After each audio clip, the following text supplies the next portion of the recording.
Hello అండి, నమస్తే. ఇప్పుడు మాట్లాడే టాపిక్ వచ్చేసి ఆర్ఎస్ఎస్ 100 సంవత్సరాల సెంటనరీ సెలబ్రేషన్లో భాగంగా మోహన్ భాగవత్ గారు దేశంలోని వివిధ రాష్ట్రాలకు పర్యటిస్తూ ఆయన ఎజెండాని దేశ ప్రజల ముందు, మరీ ముఖ్యంగా హిందూ సమాజం ముందు పెట్టే ప్రయత్నం చేస్తున్నారు.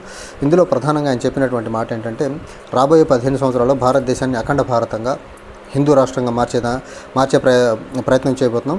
ఆ ప్రయత్నంలో ఎవరు అడ్డొచ్చినా దీన్ని ఆపే ప్రయత్నం అయితే చేయలేరని చెప్పే ప్రయత్నం అయితే చేశారు. అయితే ఆర్ఎస్ఎస్ స్థాపించింది 1925లో. అప్పటి నుంచి ఆర్ఎస్ఎస్ ఎజెండా ఒకటే, హిందూ రాష్ట్ర స్థాపన, అఖండ భారతాన్ని నిర్మించడం.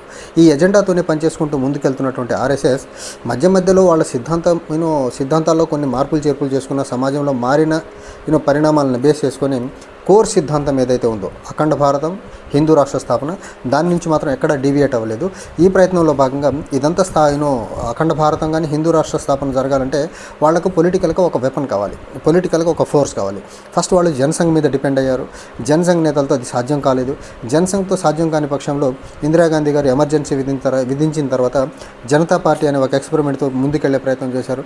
జనతా పార్టీ ఎక్స్పెరిమెంట్తో ముందుకెళ్తున్న ప్రయత్నంలో ఈ వీళ్ళ ఎజెండా ఏదైతే ఉందో హిందుత్వ ఎజెండా, తర్వాత హిందూ ముస్లిం హేట్రేడ్ ఎజెండా, తర్వాత భారతదేశాన్ని అఖండ భారతంగా మార్చాలంటే సమాజంలో తీసుకురావాల్సిన పెనుమార్పులన్నీ తీసుకురావడం కష్టమని భావించినటువంటి వీళ్ళు, మరి ముఖ్యంగా లెజిస్లేషన్స్ పరంగా అది 370 ఆర్టికల్ రద్దు అవ్వనివ్వండి, లేకపోతే బాబరీ మసీద్ డిమాలిషన్ అవ్వనివ్వండి, అక్కడ రామ మందిరం కట్టడం అవ్వనివ్వండి, లేకపోతే వక్ఫ్ అమెండ్మెంట్ యాక్ట్, ముస్లిం సమాజానికి కేంద్రంగా టార్గెట్ చేసే అంశాలు అవ్వనివ్వండి, ఇవన్నీ జనతా పార్టీతో సాధ్యం కాదు అని భావించినటువంటి ఆర్ఎస్ఎస్ విధిలేని పరిస్థితుల్లో బీజేపీ అనే ఒక మొగ్గని పుట్టించింది. ఒక విత్తనాన్ని నాటి ఒక చెట్టుని మొలకేసేలా చేసింది. ఆ బీజేపీ అనే ఒక ఆర్ఎస్ఎస్ నాటిన ఒక విత్తనం ఈరోజు భారతదేశంలో ఒక పెద్ద రాజకీయ పార్టీగా దొడ్డిదారులు ఏదో తయారైపోయింది. సో ఈ బీజేపీ అనే పార్టీ ఇది రాజకీయ పార్టీ అయితే కాదు, ఒక ఆర్ఎస్ఎస్ ఎజెండాని సక్సెస్ఫుల్గా ముందుకు తీసుకెళ్లే రాజకీయ టూల్ అది, రాజకీయ వెపన్ అది. సో బీజేపీని రాజకీయ పార్టీగా చూడటం కంటే ఆర్ఎస్ఎస్ యొక్క ఎజెండాని రాజ్యాంగబద్ధంగా, ప్రజాస్వామ్యబద్ధంగా ముందుకు తీసుకెళ్లి హిందూ రాష్ట్ర స్థాపన యాజ్ వెల్ యాజ్ అఖండ భారతం నిర్మాణంలో బీజేపీని ఒక పావుగా వాడుతున్నారు తప్ప ఆర్ఎస్ఎస్ వాళ్ళు బీజేపీని ఒక రాజకీయ పార్టీగా ఎప్పుడు చూడరు. బీజేపీని వాళ్ళు రాజకీయ పార్టీగా చూస్తే ఇప్పుడు గత 2023కే బీజేపీ జాతీయ అధ్యక్షుడు నియామకం అవ్వాలి. అప్పటి నుంచి జేపీ నడ్డా గారిని తాత్కాలికంగా కంటిన్యూ చేసుకుంటూ వెళ్తున్నారు. భారతీయ జనతా పార్టీ స్వయం ప్రతిపత్తి కలిగినటువంటి రాజకీయ పార్టీ ఉంటే వాళ్ళు ఆర్ఎస్ఎస్ దగ్గర నుంచి పర్మిషన్ తీసుకోవాల్సిన అవసరం లేదు. ఎవరిని జాతీయ అధ్యక్షుడిని చేయాలి, ఆర్ఎస్ఎస్ అప్రూవల్ లేకుండా ఈ రోజుకి జాతీయ అధ్యక్షుడిని ప్రకటించిన పరిస్థితి భారతీయ జనతా పార్టీ. సో దీన్ని బట్టి మనం క్లియర్గా అర్థం చేసుకోవచ్చు, భారతీయ జనతా పార్టీ ఒక ఆర్ఎస్ఎస్ ఎజెండాని మోసి ఆర్ఎస్ఎస్ సన్నల్లో పనిచేసేటువంటి ఒక రాజకీయ ఏజెంట్గానే చూడాల్సి ఉంటుంది తప్ప వాళ్లకు ఒక స్పెసిఫిక్గా ఒక ఎజెండా అనేది ఆర్ఎస్ఎస్ వాళ్ళు ఏం చెప్తే, సంఘ్ పరివార్ ఏం చెప్తే అది ఇంప్లిమెంట్ చేయడమే వాళ్ళు వాళ్ళ బీజేపీ వాళ్ళ ఎజెండా. ఇక్కడ వీళ్ళు అఖండ భారతం అంటున్నారు, హిందూ రాష్ట్ర స్థాపన అంటున్నారు. కానీ నిజంగా ఆర్ఎస్ఎస్ వాళ్ళకి దేశం పట్ల అంత చిత్తశుద్ధి అంకిత భావం ఉంటే చైనా ఆక్రమించుకున్నటువంటి భూభాగం ఏదైతే నరేంద్ర మోదీ ప్రధాని అయిన తర్వాత ఆక్రమించుకున్నటువంటి భూభాగాన్ని వెనక్కి తీసుకొస్తే చాలా బాగుంటుంది. కానీ ఆ పని చేయరు. కానీ వీళ్ళు హిందూ రాష్ట్ర స్థాపన కోసం మాత్రం చాలా గట్టిగా దృఢంగా పనిచేస్తామని చెప్పే ప్రయత్నం చేస్తున్నారు.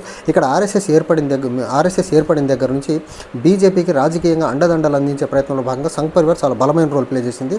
అందులో మొట్టమొదటిగా మనం చెప్పుకోవాల్సి వచ్చింది ఆర్ఎస్ఎస్ శాఖలు. భారతదేశంలో దగ్గరగా 73,117 శాఖలు ఉన్నాయి. ఇవి దగ్గరగా 45,600 స్థానాల్లో ఎవ్రీడే ఆర్ఎస్ఎస్ శాఖలు జరుగుతూ ఉంటాయి. ఇక్కడ రాజకీయ కార్యాచరణ ప్రధానంగా ఇక్కడ నుంచి గ్రౌండ్ లెవెల్కి డిసిపేట్ చేసే ప్రయత్నం చేస్తూ ఉంటారు. ఇదే కాకుండా ఇప్పుడు ఆర్ఎస్ఎస్ ఇప్పుడు కొత్తగా చిన్నపిల్లల్ని కూడా రిక్రూట్ చేసే పని చేస్తూ ఉంది. ఇంకోటి ఆర్ఎస్ఎస్ ఎజెండాని విద్యాలయాల్లో విద్యా సంస్థల్లో ముందుకు తీసుకెళ్లే ప్రయత్నంలో భాగంగా ఏబీవీపీ చాలా బలంగా పనిచేస్తుంది. ఈరోజు ప్రపంచంలోనే అతిపెద్ద స్టూడెంట్ ఆర్గనైజేషన్ ఏదైనా ఉందంటే అది ఏబీవీపీగా చెప్పుకోవాల్సి ఉంటుంది. And labour sections, workers union పరంగా చూసుకుంటే భారతీయ మజ్దూర్ సంఘ్ ఉంది. దగ్గరగా ఇందులో 1 కోటి మంది సభ్యులతో వీళ్ళు పనిచేస్తున్నారు. సో అండ్ భారతీయ విద్యా భారతి అనే ఆర్ఎస్ఎస్ యొక్క వింగ్ ఉంది. అది దగ్గరగా 14,000 పాఠశాలలు నడిపిస్తూ ఉంది. 73,000 టీచర్స్ ఉన్నారు. అండ్ దగ్గరగా 3.2 మిలియన్ మంది విద్యార్థులు ఈ విద్యాభారతి పాఠశాలలో చదువుతున్నారు. అంటే ఈ రకంగా మనం చూసుకున్నట్లయితే ఆర్ఎస్ఎస్ యొక్క శాఖలు ఏవైతే సంఘ పరివార్ యొక్క సంఘ పరివార్లో ఉన్నటువంటి వింగ్స్ ఏవైతే ఉన్నాయో ఇవి భారతదేశంలో సమూలంగా ప్రతి వింగ్లో అది వర్కర్స్ అవ్వనివ్వండి, స్టూడెంట్స్ అవ్వనివ్వండి, లేకపోతే చిన్నపిల్లలు విద్యార్థులు అవ్వనివ్వండి, లేకపోతే సమాజంలో నిత్యం హేట్రేడ్ని ప్రమోట్ చేసే ప్రయత్నంగా ఆర్ఎస్ఎస్ స్టార్ట్ చేసినటువంటి బజరంగ్ దళ్ అని ఉంది. బజరంగ్ దళ్ యొక్క ఎజెండా ఒకటే, దేశంలో ఎప్పుడు కమ్యూనల్ హేట్రేడ్ని, కమ్యూనల్ వైలెన్స్ని పెంచుకుంటూ పోషించు మతపరమైన విద్వేషాలు, కులపరమైన విద్వేషాలు పెంచుకుంటూ ముందుకెళ్ళటమే ఒక బజరంగ్ దళ్ యొక్క ఎజెండా. సో ఆర్ఎస్ఎస్ చాలా క్లియర్గా ఒక్కొక్క అంశం మీద పనిచేసేదానికి ఒక్కొక్క విభాగాన్ని స్టార్ట్ చేసి ఒక సంఘ పరివార్ని ఏర్పరిచి, ఈ సంఘ పరివార్ సహాయ సహకారాలతో సంఘ పరివార్లో ఉన్నటువంటి బిగ్గెస్ట్ అడ్వాంటేజెస్ థింగ్ ఏంటంటే మనకు వాళ్ళల్లో ఉన్నటువంటి యూనిటీ. ఆర్ఎస్ఎస్ ఒక నిర్ణయం తీసుకొని ఆ రిజల్యూషన్ పాస్ చేస్తే సంఘ పరివార్లో ఉన్నటువంటి ప్రతి ఒక్క వింగ్ కూడా దాన్ని తూచా తప్పకుండా పాటించుకుంటూ ముందుకెళ్ళేటువంటి పరిస్థితి. సో ఈ క్రమంలో సంఘ పరివార్ బలం లేకుండా ఆర్ఎస్ఎస్ బీజేపీ రాజకీయంగా ముందుకెళ్ళలేదు. కాబట్టి ఖచ్చితంగా బీజేపీ అనే ఒక రాజకీయ పార్టీగా చెప్పడం కంటే కూడా ఆర్ఎస్ఎస్ ఎజెండాని ఇంప్లిమెంట్ చేసి ఒక రాజకీయ జెండా కూలీల గుంపుగా మాత్రం చూడొచ్చు దాన్ని. ఎందుకు ఈ మాట జెండా కూలీలుగా ఆర్ఎస్ఎస్ జెండా మోసే జెండా కూలీలు అని చెప్తున్నానంటే వాళ్ళని నేను ఈ రోజుకి వాళ్ళు జాతీయ అధ్యక్షుడిని ప్రకటించుకోవాలంటే ఆర్ఎస్ఎస్ అప్రూవల్ ఇవ్వాల్సిన పరిస్థితి. ఆర్ఎస్ఎస్ అప్రూవల్ లేకపోతే ఈ రోజుకి జాతీయ అధ్యక్షుడిని ప్రకటించలేని పరిస్థితి. సాక్షాత్తు నరేంద్ర మోదీ కలిసి వెళ్ళి మాట్లాడిన తర్వాత కూడా ఆర్ఎస్ఎస్ వాళ్ళు అప్రూవల్ ఇవ్వట్లేదంటే ఆర్ఎస్ఎస్ ఎంత పవర్ఫుల్గా ఉందో చూడండి, బీజేపీ ఎంత వీక్గా ఉందో చూడండి. బీజేపీ నిజంగా నరేంద్ర మోదీ అంతే పవర్ఫుల్ అయితే ఆర్ఎస్ఎస్ని ధిక్కరించేసి బీజేపీ నేషనల్ ప్రెసిడెంట్ని ప్రకటించవచ్చు. ఆ పని చేయట్లా. సంఘ పరివార్ నుంచి అప్రూవల్ అన్నా రావాలా, లేకపోతే సంఘ పరివార్తో మాటలతో మళ్ళొక్కసారి చర్చలు జరిపి ఆ చర్చలు ఫలప్రదమైన తర్వాత ఒక కన్సెన్సస్ ద్వారా మాత్రమే బీజేపీ కొత్త ప్రెసిడెంట్ని అపాయింట్ చేయాలని చూస్తున్నారు తప్ప ఆర్ఎస్ఎస్ని ధిక్కరించి ముందుకెళ్లే పరిస్థితి నరేంద్ర మోదీ అండ్ అమిత్ షాల బృందం కూడా చేయలేకపోతుందంటే ఆర్ఎస్ఎస్ సంఘ పరివార్ ఎంత బలంగా ఉందో మనం ఇక్కడ అర్థం చేసుకోవచ్చు. అండ్ ఆర్ఎస్ఎస్కి ఉండేటువంటి ఇంకొక అడ్వాంటేజ్ ఏంటంటే ఆర్ఎస్ఎస్లో మిలిటరీ వింగ్ని కూడా స్టార్ట్ చేశారు.